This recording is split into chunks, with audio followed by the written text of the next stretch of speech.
ஊரெல்லாம் கண் படைச்சி ஆயிரமா பேர் படைச்சி வாரா பாருங்கம்மா அவ யாரு மாரியம்மா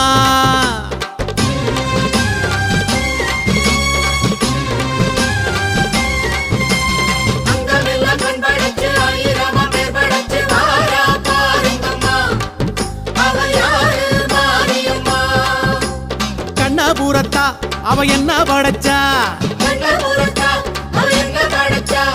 சித்திரையில் முத்தடுக்க கொள்ளிடத்து ஆத்து பக்கம் வாரா மாரியம்மா இப்ப வாரா ஊர்வலம்மா